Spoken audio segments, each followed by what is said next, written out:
we currently have 132 clients enrolled in our program, making us the largest Project Lifesaver program in the world. So we're pretty big. I'm the city coordinator for the program, like I said. I'm also a national instructor for the program, so I actually travel all over the country teaching this stuff. I'm also an instructor for the city, and I can give you 50 million other titles that they've voluntold me I have, but I won't. I'll just get on with this. I want to kind of give you an overview of what Project Lifesaver is, mainly because I think you're a good target audience for this. I think this is something that at least some of you or some of the people you know could use. That's our emblem. We figured since we were the biggest in the world, we shouldn't have the same emblem as the national because they're not as big as us. So we have this one. So we came up on our own. I got a pretty golf shirt on. Basically, what Project Lifesaver is it's an electronic tracking system designed to track individuals with a medical condition that may cause them to wander, become lost, or endangered. Everybody see why I'm standing in front of you now? The history of it in Virginia Beach, let me start off by saying that about half of our clients, actually about 40% of our clients are autistic. The other 40%, we have another 40% that consists of Alzheimer's and dementia patients. The other 20% is various other disorders, everything from Pick's disease, Huntington's disorder, bipolar schizophrenics, traumatic brain injury, which is one we're seeing a rise in actually. If anybody can guess why. Anybody? Gulf War?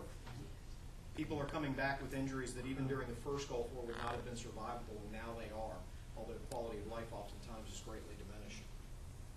The way we got involved in this is back in September of 2004. Like I said, I work in the 3rd Precinct area of Virginia Beach, which is Bayside, First Court area, big area, basically from Lynn Haven Parkway all the way to Newtown Road, from 264 all the way to the base. So we cover a pretty good size area. But that area of the city has the highest concentration of assisted living facilities in the city of Virginia Beach. So in September of 2004, by that point in that summer, we had 3 exhaustive but successful searches for Alzheimer's patients. The last search lasted about 3 hours, and we found the lady standing 100 yards from our command post. So where all of us were standing, we'd all just gone like this and looked through a fence. We'd seen her. Now I know somebody here is thinking, and I dare somebody to raise their hand, how could you idiots not find somebody standing 100 yards away from you? Anybody? No? Okay. It wasn't working? Well, we weren't using this program then. And the problem was that cops were used to chasing people. So there's a little bit different way you go to find people when you're chasing somebody versus when they wander off. And Alzheimer's patients, much like autistic children, don't wander off in what we might refer to as logical patterns. An Alzheimer's patient will go down in a water-filled, mud-filled, briar-filled ditch, and they'll stay there, and they won't come out. And you can walk by and call their name 15 times, and they won't answer you. So we started looking around for other ways to track Alzheimer's patients. We hadn't even thought about autistic children at this point, and adults, I should say, because we do have some autistic adults in our program. Captain Terizzi, who commanded that last search, she went on the internet, did the old Google search, tracking Alzheimer's patients, and the first thing that popped up was a program that was right next door in Chesapeake called Project Lifesaver. She had no idea what this was, but she called them up. She said, hey guys, we'd like to bring your program into our city. We're wondering if we could get some information. And they were a little confused. They said, well, that's great, but you've already got our program. Your sheriff's department has had it for the last 5 years. So she called over to the sheriff's department. She said, hey guys, we'd like to partner with you to expand this program. And the sheriff's department said, we've got a better idea. How about you take it over? So in June of 2005, actually June 1st, 2005, we became one of the first police departments in the nation to run one of these programs. It made sense, though.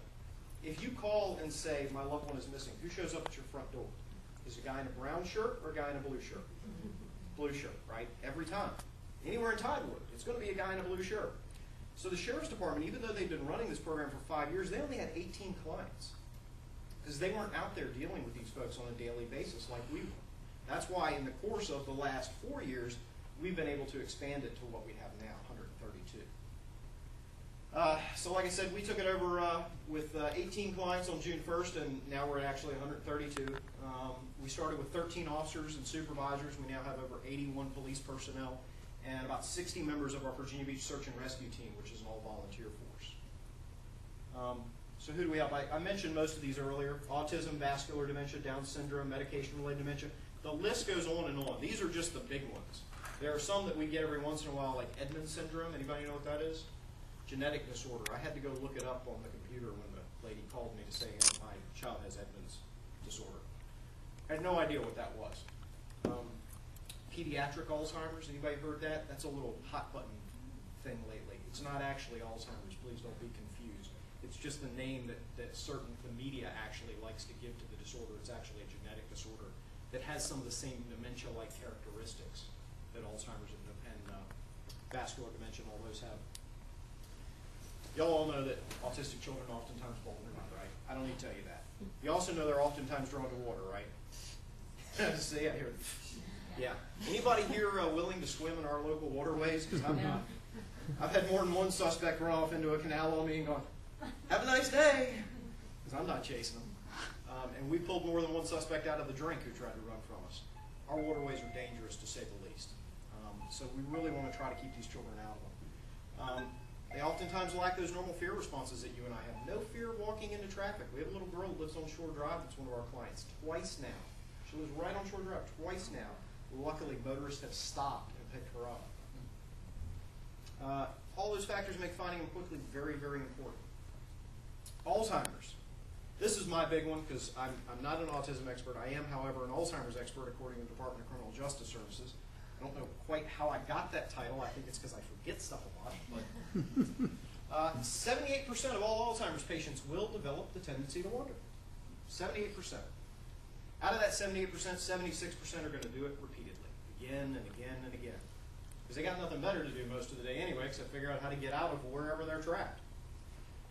Alzheimer's is showing a dramatic increase. Why? Because do you know how many baby boomers in the room? Are they old enough to be a baby boomer? No? Well, say if you're a baby boomer, guess what? You're about to hit, that generation is about to hit that 65 window. I think it's next year, actually, the first ones. That's where Alzheimer's starts to get diagnosed and becomes a big thing. Today, right now, it's estimated there are 5 million people in the U.S. with this disease. By 2030, they expect that number to rise to 15 million, if you can imagine. Yeah. Yeah. So, Alzheimer's patient, if not found within 24 hours, only has a 50% survival rate. That's in an urban or a rural environment. 50%. Autistic children and adults have a little bit better chances, but not by much. National average is about 75% after 24 hours. 25% rate really isn't that good to me. Often, the Alzheimer's patients, even if they are found within 24 hours, they're so badly injured due to other health problems. They have, complicating illnesses.